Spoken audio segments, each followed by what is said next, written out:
赵露思、王安宇新剧身穿情侣装牵手，王安宇掉线爆笑。赵露思和王安宇在《神隐》路透中牵手，元气和风音身穿情侣装，同色系的两人十分搭配。两人牵手对视的瞬间，被网友大赞很有感觉，粉丝直呼期待，隐神早日开播。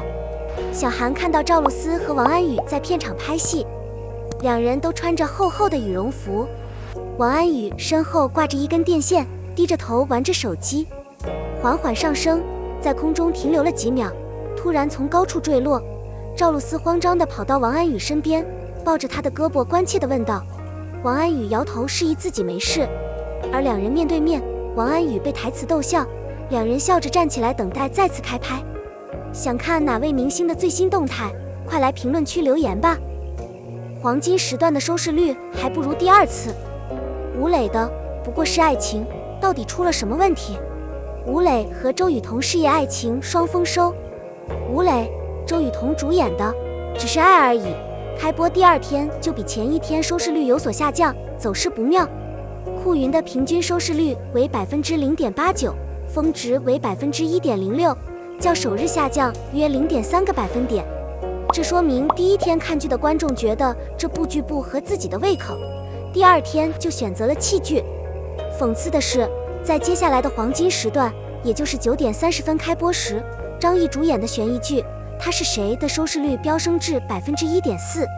撇开张译的气场不谈，这个差距实在是太尴尬了。二黄的收视率比黄金时段高了 0.6个百分点。听说7点30分之前，粉丝们急着打开电视以恢复收视率，因为都是爱的收视率太低了。其实 0.8 的收视率放眼所有卫视都不算低，但是和央视的群众基础比起来，就是一个很差的成绩了。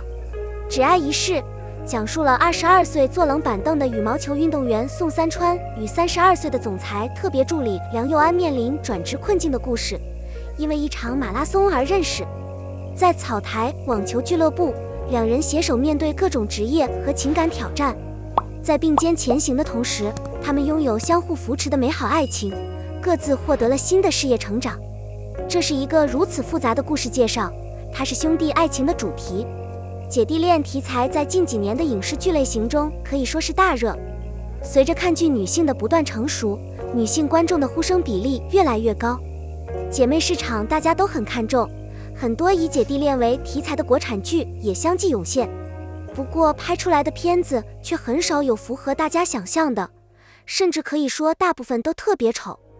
姐妹俩一不小心就变成了油腻霸道总裁。爱情法则28，淑女法则，这2天惊艳的转角之恋，无论是平时人见人爱的女星，都成了一姐了姐弟恋，这一切都变得难受起来。那么就是爱而已，这部剧是不是犯了这个错误呢？事实上情况并非如此。说实话，这部剧的表现还是可以接受的。作为弟弟，吴磊颜值高，有腹肌，能伤人，年龄也合适。他今年23岁，打22岁，妹妹周雨彤28岁，演32岁。他很清爽，一点也不油腻。两位演员从外表上看，并没有特别强烈的违和感。从目前的剧情来看，吴磊和周雨彤的吸引力还是蛮强的，没有让人捧腹大笑的悬浮画面。比如在《恋爱法则28》中，几乎都是犯罪遭遇。剧情设计的也不错，小奶狗的优点很明显，全剧也尽量利用其他演员的各种毛病来凸显男主的好。然而这部剧并没有得到大家的喜爱，收视率也没有到位，归根结底还是和平的。都说文字似看山不见和平，电视剧亦是如此。一段好的姐弟恋，一段美好的姐弟恋，就是冲破重重阻碍，冲破年龄、社会地位、心理的障碍，冲破两个人认知的落差，最终走到一起。这一切的前提是两人都存在一定的性格问题，在目前的生活中陷入困境，甚至还接连发生了很多抓马的烂故事。抓住这一点，韩剧做得好，日剧也好，比如木村拓哉的经典日剧《爱情假期》。那么把视角放到这个播出平台上，平时看央视8的人都是些什么人呢？央视8台过去都播过哪些剧？问题一问出，答案就已经揭晓了。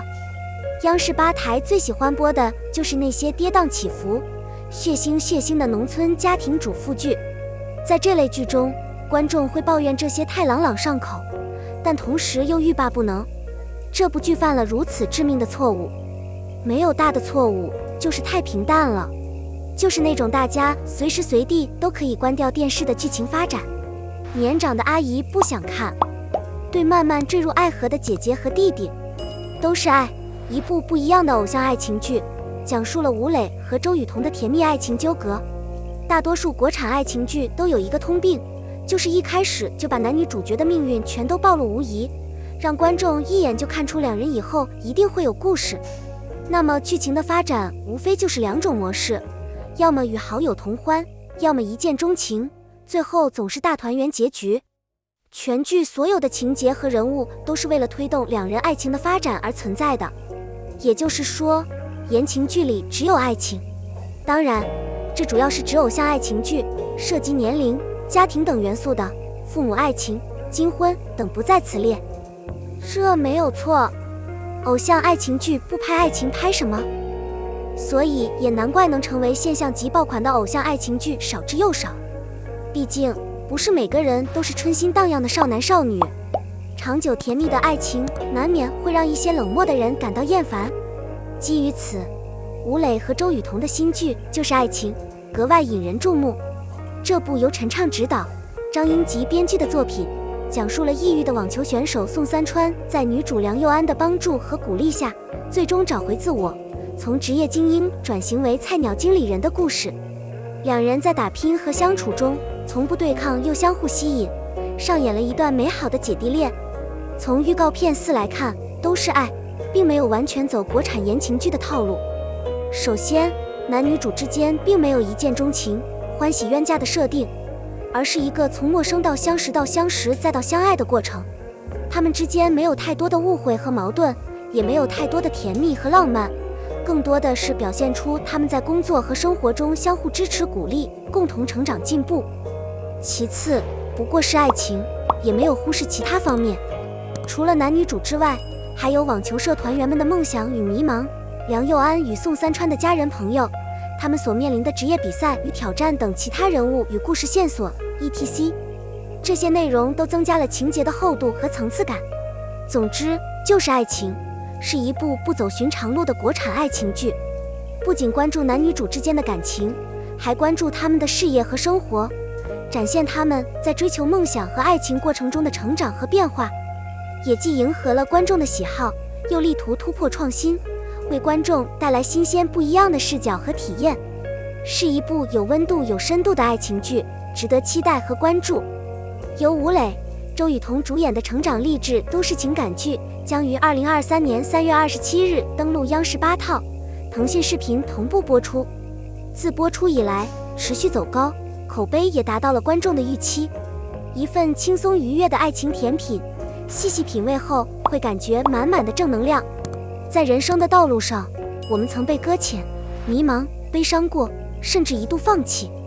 幸运的是，宋三川遇到了梁又安，也幸运的是梁又安遇到了宋三川。在遭遇事业零和生活困难后，他们共同面对各种职业和情感上的挑战，在共同承受风雨的道路上，他们逐渐治愈彼此，学会了勇敢去爱。都是爱的标题很有意思，爱情是事业奋斗的配角，专注于事业，爱情自然会有收获。你是这么理解的吗？一开始以为是那种当年龄不是距离，把爱还给爱的老套姐弟恋，但是连读了3集，我发现我觉得很容易。吴磊和周雨彤这对姐弟 CP 莫名的喜欢上了对方，从宋三川初见梁又安时闪烁的茫然眼神，到梁又安直言全力以赴的那一刻，好凄美，再到你不一个人离开就是为了等我，待会儿请你吃小馄饨的双向默契和一面倒的兴奋。编剧塑造了2位年龄、阅历和身份都属于正常人的主人公。不过是爱情，虽然打着爱情的旗号，但张英基这次的野心更大。她砍掉了飘飘然的闺蜜金句，真正把目光投向了当代的社会环境。群像，当年成为文化现象的《30而已》也是张英基的作品，里面的女性群像不乏生动形象，直击观众的情感脉搏。现在看来，不过是爱情，也有出圈的潜力。现在的剧情，清新的画面，爽快的剧情，这样的春暖花开，谁不想谈恋爱？想想都令人兴奋。姐姐和弟弟都演得很好，不浮夸，不油腻，能在央视8台播出，本身就证明央视是认可剧本和演员的。剧情发展的节奏恰到好处，不突兀，不矫情。